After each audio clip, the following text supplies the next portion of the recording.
Hello students, welcome to new video. आज हम एक नए कंसेप्ट के बारे में डिस्कस करेंगे, मार्केटिंग कंसेप्ट के बारे में। Meaning and definition of marketing, nature, scope, functions and objectives of marketing. तो चलिए, इंटरेस्टिंग टॉपिक है। मार्केटिंग कंसेप्ट को वन बाय वन टॉपिक से समझते हैं। मीनिंग ऑफ मार्केटिंग की बात करते हैं। Marketing identifies customer needs, creates value and build relationships. It involves understanding markets, crafting strategies, 4 P's: product, price, place, promotion, and driving engagement. Goal is to satisfy customers, drive sales, and grow brand equity. Marketing होता क्या है? Marketing का मतलब जो भी कोई customers है, कोई भी इंडिविजुअल है, उसके नीड्स को जानना, वांट्स को आइडेंटिफाई करना और उसके वैल्यू को क्रिएट करना, जिससे और रिलेशनशिप मेंटेन होगा। रिलेशनशिप कब मेंटेन होगा? जब कस्टमर की ज़रूरतों को पहचाना जाएगा और कस्टमर के हिसाब से प्रोडक्ट को बनाया जाएगा। इसमें क्या होता है? इसमें मार्केटिंग में इन्वॉल्व होते हैं मार्केट को समझना, उसके हिसाब से रणनीति बनाना, क्योंकि 4 पीज को अच्छे से समझना, प्रोडक्ट, प्राइस, प्लेस, प्रमोशन को, और उसी हिसाब से कस्टमर के साथ जुड़ना। मेन उद्देश्य, मेन गोल क्या होना चाहिए? कस्टमर को सेटिस्फाई करना। वो जिससे कस्टमर को सेटिस्फाई कब करेंगे? जब आप जो है कस्टमर के हिसाब से, कस्टमर के जो भी जरूरतें हैं, नीड्स हैं, वांट्स हैं, उनको समझेंगे, उसी के हिसाब से अपना प्रोडक्ट बनाएंगे और अपना सेल्स करेंगे, जिससे अपने ब्रांड को इक्विटी बढ़ाएंगे। सो ये हो गया मीनिंग ऑफ मार्केटिंग। अब इसके बाद बात करेंगे डिफिनीशन ऑफ मार्केटिंग कि definition of marketing by different author के हिसाब से। तो पहला फिलिप कोटलर के हिसाब से, marketing is the process of identifying, anticipating and satisfying customer needs profitably. मतलब फिलिप कोटलर कहते हैं कि मार्केटिंग एक टाइप का प्रोसेस होता है, प्रक्रिया होती है, जिससे हम आइडेंटिफाई करेंगे और उसके हिसाब से हम जो है कस्टमर के जो वांट्स हैं, जो नीड्स हैं, उनको समझेंगे, आइडेंटिफाई करेंगे, उसके बाद उसी हिसाब से अपना जो है प्रोडक्ट को बनाएंगे और फिर कस्टमर को जो जरूरत है को सेटिस्फाई करेंगे, उनके नीड्स को, उनके जो सेटिस्फेक्शन को सेटिस्फाई करेंगे। ये हो गया फिलिप कोटलर के हिसाब से। सेकंड है अमेरिकन मार्केटिंग एसोसिएशन के हिसाब से, AMA, marketing is the activity set of institutions and process for creating, communicating, delivering and exchanging offerings that have value for customers, clients, partners and society at large. तो AMA ने कहा है कि marketing एक type की activity होती है, एक टाइप की क्या कहते हैं, गतिविधि होती है, जिसमें संस्थान भी आते हैं, जिसमें संस्थान भी, एक संस्थान का रोल होता है इसमें मार्केटिंग करने में। ये क्या होता है? एक टाइप की प्रक्रिया होती है, एक टाइप की एक्टिविटी होती है, जिससे हम कोई भी जो ऑफर होता है, कोई भी प्रोडक्ट को क्रिएट करते हैं, कम्युनिकेट करते हैं कस्टमर के साथ और उसी के साथ डिलीवर करते हैं, या फिर कहते हैं एक्सचेंज भी करते हैं, जिससे हम कोई भी वैल्यू होती है, चाहे वो प्रोडक्ट को, चाहे सर्विस को, उसको हम कस्टमर को देते हैं, या फिर क्लाइंट को देते हैं, पार्टनर को देते हैं, या फिर सोसाइटी को देते हैं। सबका एक ही मतलब होता है। सो ये हो गया डेफिनेशन ऑफ मार्केटिंग। अब इसके बाद बात करेंगे कि नेचर, फीचर्स और कैरेक्टरिस्टिक्स ऑफ मार्केटिंग। तो वन बाय वन डिस्कस कर लेते हैं। तो पहला कस्टमर सेंट्रिक फोकस। इसका मतलब marketing revolves around understanding and fulfilling customer needs, preference and behaviour to build long term relationship. तो उसका मतलब कहा गया है कि नेचर होता है, फीचर होता है, क्या होता है कि मार्केटिंग का, कि कस्टमर सेंट्रिक फोकस होता है। क्योंकि इसमें क्या होता है मार्केटिंग में कोई भी कस्टमर के नीड्स है, वांट्स हैं, उनका प्रेफरेंस है, उनके बिहेवियर है, उनको समझना और उसी के हिसाब से अपना प्रोडक्ट को डेवलप करना, उस प्रोडक्ट को बनाना, जिससे हम लॉन्ग टर्म रिलेशनशिप मेंटेन कर पाए। अब सेकंड पे है value creation and exchange. It involves creating, communicating and delivering value to customers in exchange for revenue, ensuring mutual benefits. अब इसका मतलब क्या हुआ? वैल्यू क्रिएशन करना, एक्सचेंज करना। जब आपको कस्टमर का जरूरतों, कस्टमर के नीड्स को, वांट्स को आप आइडेंटिफाई कर ले रहे हैं, उनको पहचान ले रहे हैं, उसी हिसाब से क्रिएट करना, अपने हिसाब से, उसी के हिसाब से, उनके हिसाब से, उनकी जरूरतों के हिसाब से अपने प्रोडक्ट को बनाना है और उनको जो है डिलीवर करना। और इस क्योंकि आप क्या उद्देश्य रहेगा? आपको प्रॉफिट कमाना रहेगा। आपका मेन मकसद क्या रहेगा? मेन उद्देश्य रहेगा कि कस्टमर को जो भी जरूरत है उनको पहचान कर उस हिसाब से प्रोडक्ट बनाएं और उनसे रेवेन्यू जनरेट करें। अब थर्ड पे integrated process. Marketing process a blend of activities like research, product development, pricing, promotion and distribution working in harmony। तो इंटीग्रेटेड पास होता है, एक दूसरे के साथ जुड़ा होता है। क्योंकि मार्केटिंग क्या होता है? मार्केटिंग एक एक्टिविटीज, जो भी गतिविधि रहती है, कई गतिविधि का काम होता है। चाहे वो रिसर्च की बात होते हैं, रिसर्च, प्रोडक्ट डेवलपमेंट किया जाता है, प्राइसिंग किया जाता है उसी के हिसाब से। जब किसी भी कोई भी मार्केटिंग फर्म हुआ, इंस्टीट्यूशन हुआ, या फिर एक एज ए इंडिविजुअल, तो आप जो है कस्टमर की ज़रूरतों को, उनके नीड्स वांट को आइडेंटिफाई करेंगे, उसी के हिसाब से उनको रिसर्च प्रोडक्ट को रिसर्च करेंगे, उसके बाद प्रोडक्ट डेवलपमेंट करेंगे, प्राइसिंग उस हिसाब से रखेंगे कि जो क्योंकि बहुत महंगा भी ना हो, जो कस्टमर की ज़रूरतें उनमें उनका फुलफिल हो जाए, उसी हिसाब से अपना प्रमोशन कराएंगे प्रोडक्ट को और डिस्ट्रीब्यूट कराएंगे। सो ये कहता है कि मार्केटिंग जो है इंटीग्रेटेड प्रोसेस होता है। और उसके बाद फोर्थ देख लेते हैं। फोर्थ में dynamic and adaptive. The nature of marketing is ever evolving, influenced by market trends, technology, competition and consumer shifts. अब ये कहा गया है कि मार्केटिंग जो डायनामिक होता है, एडेप्टिव होता है, कि हमेशा चेंज होता रहता है, और चेंज होने के हिसाब से आपको अडॉप्ट भी करना पड़ता है, क्योंकि अब नए नए जो ट्रेंड्स आ रहे हैं, मार्केटिंग ट्रेंड्स आ रहे हैं, टेक्नोलॉजी हमेशा जो चेंज हो रही है, कंपटीशन लगातार बढ़ रहा है, और कस्टमर की जो है वहाँ जो भी शिफ्ट होता है, कस्टमर का टेस्ट एंड प्रेफरेंस हमेशा चेंज हो जाता है। सबका जो एज ग्रुप है, एज ग्रुप के हिसाब से जो है उनका टेस्ट चेंज होता है, इनकम के हिसाब से अब कर सकते हैं, उनका जो है टेस्ट एंड प्रेफरेंस चेंज होता रहता है। तो इसलिए कहा गया कि मार्केटिंग डायनामिक होता है, हमेशा चेंज होते रहता है, और उसी के हिसाब से आपको आपको अडॉप्ट भी करना पड़ता है। फिफ्थ पे goal oriented. It aims at specific objectives such as increasing brand awareness, boosting sales, market share growth और कस्टमर लॉयल्टी। अभी कहा गया है कि जो मार्केटिंग होता है, कह सकते हैं कि गोल ओरिएंटेड होता है, क्योंकि इसमें पहले से एक उद्देश्य पहले से रहता है कि हमको कैसे अपना ब्रांड अवेयरनेस करना है, ब्रांड के बारे में अच्छी जानकारी हो, जिससे हमारा जो है सेल्स लगातार बढ़ता रहे, मार्केट शेयर भी बढ़े। और मार्केट शेयर तो बढ़ाना है, लेकिन कस्टमर लॉयल्टी भी रहे।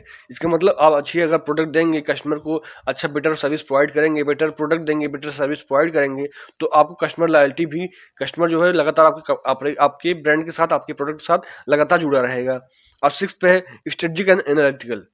Marketing relies on data-driven insights, planning and measurement to optimize efforts and achieve efficient resource allocation। अब ये क्या गया है, स्ट्रेटेजिक और एनालिटिकल होता है मार्केटिंग, इसका फीचर्स होता है, नेचर होता है, क्योंकि मार्केटिंग क्या रिलाई करता है, मार्केटिंग बेस होता है डेटा ड्रिवन पे।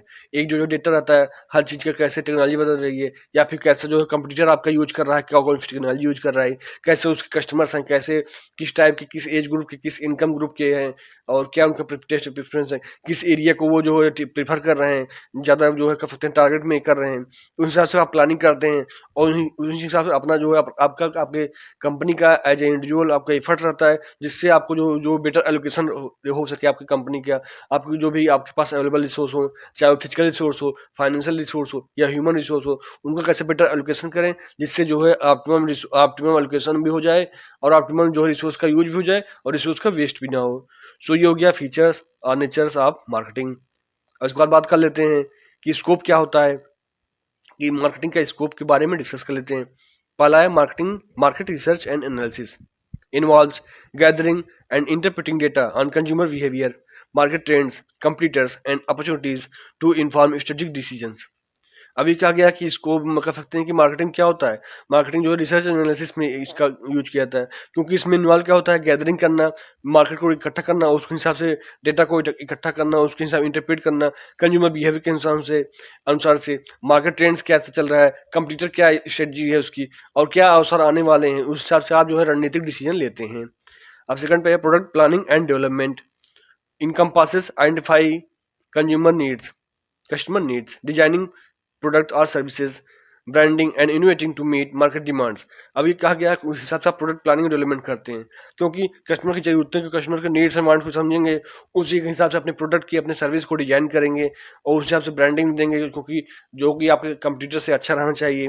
और एक जो है इनोवेटिव तरीका है, एक नया नया तरीका देखेंगे, जिससे जो भी जब मार्केट में जो डिमांड है उसको आसानी से आप फुलफिल करें, और आप मार्केट में अपने अपने कंपटीटर से आगे बढ़ जाएं। अब थर्ड पे है pricing strategies, determines optimal pricing models to balance profitability, competitiveness and perceived value in the marketplace।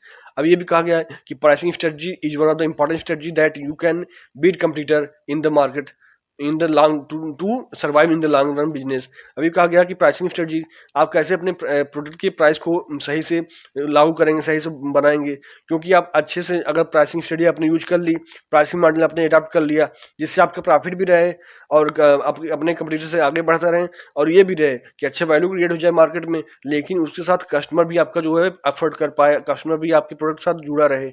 ये अभी आपको ऐसे प्राइसिंग स्ट्रेटजी आपको यूज करनी है होगी। ये हो गया प्राइसिंग स्ट्रेटजी। अब इसके बाद बात कर लेते हैं प्रमोशन एंड कम्युनिकेशन के बारे में। Includes advertising, public relations, sales promotions and digital marketing to build awareness and persuade target audiences. अभी क्या गया कि प्रमोशन कम्युनिकेशन कैसे यूज करते हैं, क्योंकि प्रमोशन कम्युनिकेशन में यूज होता है एडवर्टाइजिंग आपको करना पड़ेगा अपने प्रोडक्ट का, सर्विस का, पब्लिक रिलेशन मेंटेन करने पड़ेंगे, sales promotion tools and techniques use करने पड़ेंगे। और आज के डिजिटल जमाने में, आजकल के इंटरनेट और एआई के जमाने में आपको कैसे डिजिटल मार्केटिंग यूज करना है, जिससे कम कस्टमर जो भी कम पब्लिक है, जो भी आपके टारगेट ऑडियंस है, उनके साथ कैसे ज़्यादा ज़्यादा और जल्दी जल्दी रीच कर पाएँ, जुड़ सकें और आपके अपने अपने ब्रांड को प्रमोशन कर पाएँ, प्रमोट कर पाएँ। अब फिफ्थ है distribution and channel management, focuses on selecting and managing channels like wholesalers, retailers, and e-commerce to ensure product availability and efficient delivery। अब ये भी कहा गया कि डिस्ट्रीब्यूशन और चैनल मैनेजमेंट को कैसे करें, क्योंकि आपने प्रोडक्ट को बना लिया अपने कंपनी में, अपने फर्म में, बिजनेस में, अपने अपने प्रोडक्ट को कस्टमर के हिसाब से, कस्टमर के नीड एंड वांट्स के हिसाब से आपने बना लिया, सब कुछ प्राइसिंग स्ट्रेटजी भी यूज कर ली, लेकिन ये भी रहना होगा, ये भी आपको फोकस करना होगा, ये आपको दिमाग में अपने रखना होगा, स्ट्रेटजी बनानी होगी, कैसे हमको कौन सा होलसेलर यूज करना है, कौन से होलसेलर से अच्छे से बात करके उनके साथ बॉन्डिंग करनी है, कौन सा रिटेलर हमको चाहिए, या फिर कौन से ई कॉमर्स प्लेटफॉर्म को यूज करना है, जिससे आसानी हमारा प्रोडक्ट जो है मार्केट में पहुंच जाए, एफिशिएंट डिलीवरी, टाइम पे डिलीवरी हो जाए। ऐसे किसी जो है किसी ऐसे भी इनएफिशिएंट होलसेलर या फिर रिटेलर को मत लीजिए जो कि उस इनकैपेबल हो, उस हिसाब से उसकी क्षमता ना हो, और आपने प्रोडक्ट दे दिया है लेकिन वो मार्केट में पहुंचा नहीं पा रहा है और आप जो है अपने कंपटीटर से पीछे रह जाएंगे। तो ऐसा नहीं करना है। जो अच्छे जो लार्ज स्केल काम कर रहा है, जो लगातार जो है, जहां आपका टारगेट ऑडियंस हो, चाहे वो रूरल एरिया की बात हो, चाहे वो अर्बन एरिया की बात हो, जहां पर आपका टारगेट ऑडियंस है, उस हिसाब से वहां पर आपका प्रोडक्ट जो है पहुंचा सके, जो कि आपके जहां पर टारगेट ऑडियंस को पहुंचा सके वहां तक आपका प्रोडक्ट। इसके बाद सिक्स्थ है customer relationship management, CRM involves building long term relationship through after sale service, loyalty programmes and feedback mechanism to enhance retention and satisfaction.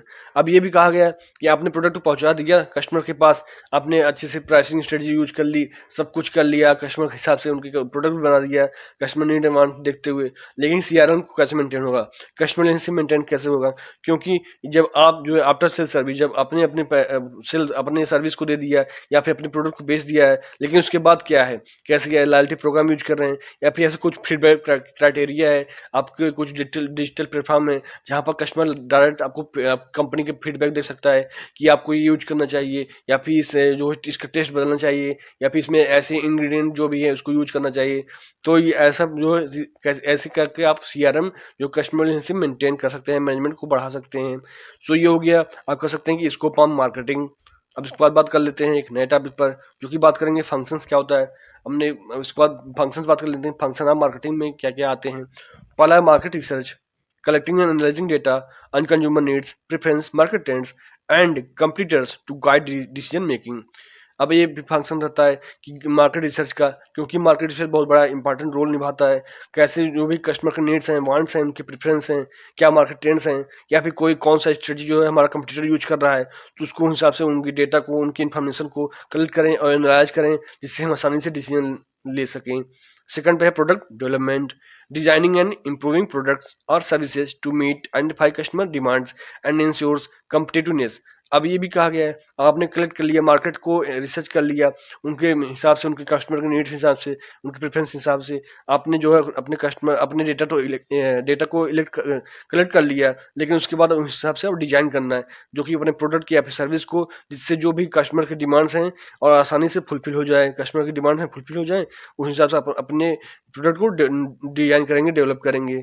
अब थर्ड पे pricing, setting appropriate prices that reflect cost, value, competition and market conditions to maximise profitability.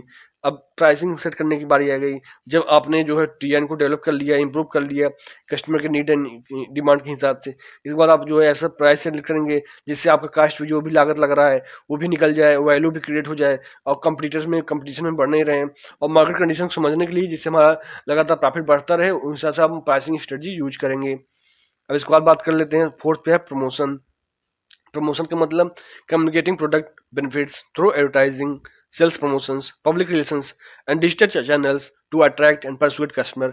अब कैसे promotion techniques use करेंगे, कैसे अपने जो भी customer आपने जो है प्राइसिंग स्ट्रेटेजी यूज कर ली, लेकिन अब जो है कस्टमर जो आपका टारगेट ऑडियंस है, टारगेट कस्टमर है, उस कैसे उनके तक आप अपने प्रोडक्ट के बारे में जानकारी पहुंचाएंगे, एडवर्टाइजिंग माध्यम से या फिर source promotion tools and techniques use करेंगे, डिजिटल चैनल यूज करेंगे, अपने जो है वेरियस जो है सोशल मीडिया प्लेटफॉर्म पर अपना जो है प्रोडक्ट को प्रमोट करेंगे, उनका प्रचार करेंगे।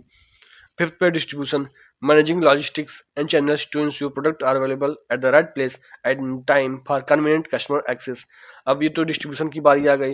जब आपने प्रमोशन जो ऐड तो दे दिया, ऐड अपने प्रचार प्रसार हो गया, उसके बाद कैसे जो है जो आपका टारगेट कस्टमर है, टारगेट ऑडियंस है, उस पर कैसे जो है चाहे वो रूरल एरिया में हो चाहे वो अर्बन एरिया में हो, तो ऐसे होलसेलर या फिर डिस्ट्रीब्यूटर को अपने जो सिलेक्ट करना है, जिससे लगातार जो है लॉन्ग टर्म रिलेशनशिप मेंटेन रहे और आपका कस्टमर आपका जो है प्रोडक्ट या सर्विस वो उनके कस्टमर तक, जो आपका टारगेट कस्टमर है, उनके पास पहुंच जाए। और इसके बाद सिक्स पे selling and customer service, facilitating transactions and providing post purchase support to build satisfaction, loyalty and repeat businesses. अब ये भी कहा गया कि सेलिंग कस्टमर को सर्विस, इसका मतलब क्या हुआ कि अपने जो है अपने तो कस्टमर को डिस्ट्रीब्यूट कर दिया, मतलब कस्टमर को बेच दिया, आपने रेवेन्यू जनरेट कर ली, उसके बाद क्या सर्विस है कि आपने जो है पोस्ट परचेज सपोर्ट, अपने जब आपने अपने जो है सेल्स आफ्टर सर्विस सर्विस क्या है, इसका मतलब बेचने के बाद आपका क्या सर्विस है, जो कस्टमर के साथ फीडबैक ले रहे हैं उनके साथ क्या सेटिस्फेक्शन उनको मिल रहा है, लॉयल्टी क्या है, या फिर रिपीट उनको साथ जो आपका ये भी रहेगा कैसे हम जो है लगातार जो है कंपनी के साथ कस्टमर को जोड़े रहें। अगर लगातार जो है क्वालिटी आप देते रहेंगे, प्राइस भी उनके अफोर्ड कर पाएंगे, प्राइस भी कस्टमर के साथ कनेक्ट रहेगा, तो आसानी ये सिंपल है कि जो कस्टमर है आसानी से आपके ब्रांड के साथ जुड़ा रहेगा। ये हो गया कि फंक्शंस ऑफ मार्केटिंग। अब इसके बाद बात कर लेते हैं एक नए टॉपिक पर, ऑब्जेक्टिव्स या नीड्स कह सकते हैं कि आप ऑब्जेक्टिव्स क्या हो सकता है, नीड्स क्या जरूरतें होती हैं, उद्देश्य क्या होता है मार्केटिंग करने के पीछे। पहला customer satisfaction, fulfilling consumer needs and wants effectively to build loyalty and encourage repeat purchase। अब मेन उद्देश्य क्या होता है, कस्टमर सेटिस्फाई करना, जो भी कस्टमर के नीड्स हैं, उनके वांट्स हैं, उनको उनके आइडेंटिफाई करके उनको समझकर उसी हिसाब से अपने प्रोडक्ट डेवलप करना, जिससे लॉयल्टी उनको अगर उनकी उनकी ज़रूरतों के हिसाब से अपने प्रोडक्ट को डेवलप करेंगे, बनाएंगे, तो उनकी लॉयल्टी बढ़ेगी और वो लगातार आपकी कंपनी के साथ जुड़े रहेंगे, अपने प्रोडक्ट को परचेज करते करते रहेंगे फ्यूचर में। सेकंड पे profit maximisation, generating higher revenue and profitability through efficient resource allocation and sales strategies. अब ये कहा गया प्रॉफिट को कैसे मैक्सिमाइज करें, क्योंकि as a business as a firm आपको भी उद्देश्य रखना पड़ेगा कि कैसे हम जो है लगातार हायर रेवेन्यू जनरेट करते रहेंगे। आपका जो भी है आपके पास अवेलेबल रिसोर्स हो, चाहे वो फिजिकल रिसोर्स हो, फाइनेंशियल रिसोर्स या ह्यूमन रिसोर्स हो, उनको कैसे बेटर एलोकेशन करें जिससे रिसोर्स का ऑप्टिमम यूज हो पाए, ऑप्टिमम यूज रिसोर्सेज हो जाए और रिसोर्स का वेस्ट भी ना हो, और ऐसे सेल्स स्ट्रेटजी भी यूज करेंगे। अब थर्ड पे market share expansion, increasing company's portion of the total market by attracting new customers and outperforming competitors. अभी कहा गया कि आपने जो मार्केट शेयर आपने जो है तो प्रॉफिट को मैक्सिमाइज कर लिया, प्रॉफिट को मार रहे हैं, लगातार चल रहे हैं, लेकिन ये उद्देश्य रहना चाहिए कैसे मार्केट शेयर आपको बढ़ाना होगा, कि या फिर एक स्टेट में है, दो स्टेट में, तो कैसे आपको 4 स्टेट 5 स्टेट या फिर पूरे all over the world, all over the country आपको बढ़ाना आपका कंपनी को कैसे बढ़ाना है। तो इस हिसाब से जो है नए नए कस्टमर को अट्रैक्ट करना, जिससे आपका कंपटीटर लगातार अपने कंपटीटर से अच्छा परफॉर्म आप करते रहेंगे। इसके बाद है फोर्थ पे है brand awareness and image building, enhancing visibility, recognition and positive perception of the brand among target audiences.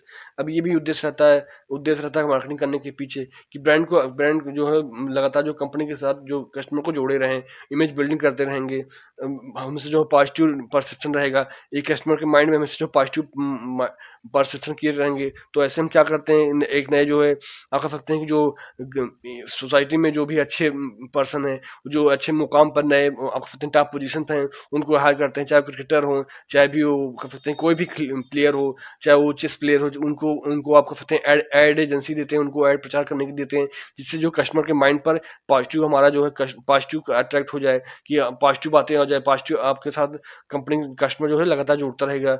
ऐसे व्यक्ति के साथ आप जो है प्रमोट करवाएंगे अपने प्रोडक्ट को। इसके बाद फिफ्थ पे innovation and product development, driving the creation and improvement of products और services to meet evolving market demands. अब ये भी रहता है उद्देश्य मार्केटिंग करने के पीछे कि इनोवेटिव तरीके जो है, नए नए तरीके, क्योंकि मार्केट ट्रेंड जो होता रहता है, कस्टमर की जो है शिफ्ट जो है, उनके नीड्स एंड प्रेफरेंस टेस्ट हमेशा चेंज होता रहता है। तो उसी हिसाब से जो है नए नए तरीके हम यूज करें, मार्केटिंग के जरिए इनोवेटिव तरीके यूज करें, अपने उसी के साथ अपने प्रोडक्ट को डेवलप करें, जिससे आसानी से जो है कस्टमर के डिमांड्स को फुलफिल कर पाएँ और लगातार जो है कंपटीशन में हम बने रहें। इसके बाद है sustainable growth, promoting long term business viability through ethical practices, customer retention and adaptation to market changes। अब सस्टेनेबल ग्रोथ की बारी आ गई, क्योंकि अब तो बिजनेस कर रहे हैं प्रेजेंट में, लेकिन आपका ये भी उद्देश्य रहना चाहिए कि कैसे हमको ये लॉन्ग टर्म चलाना है, लगातार जो है कंपटीशन के साथ बने रहना है, और लगातार जो है जो भी रूल्स रेगुलेशंस हैं, जो भी गवर्नमेंट के रूल्स रेगुलेशन हैं, उस हिसाब से हमको फॉलो करके काम करना पड़ेगा। और जो कस्टमर को लगातार हम अपने कंपनी के साथ जोड़े रहें, जिससे जो भी मार्केट चेंज हो रहे हैं उसमें आसानी से अडाप्ट कर लें। तो ये सब बातें रहती हैं, प्रेजेंट के साथ फ्यूचर को भी ध्यान में रख के काम करना पड़ता है, ये भी उद्देश्य रहता है मार्केटिंग का। आई यू पी एक कंसेप्ट आपको, ये ऑब्जेक्टिव्स ऑफ मार्केटिंग समझ में आया होगा, पूरा अच्छे कंसेप्ट समझ में आया होगा। चैनल सब्सक्राइब कर लीजिए, जिससे लगातार हमको मोटिवेशन मिले और आपको भी वीडियो मिलता रहे। If you have benefit please comment on this video. Thank you for watching video. जय हिंद। वीडियो को लाइक कीजिए और चैनल को सब्सक्राइब कीजिए, जिससे आपको नया वीडियो मिल सके और हमें भी मोटिवेशन हो सके। मिलते हैं नए वीडियो के साथ, तब तक के लिए धन्यवाद। जय हिंद।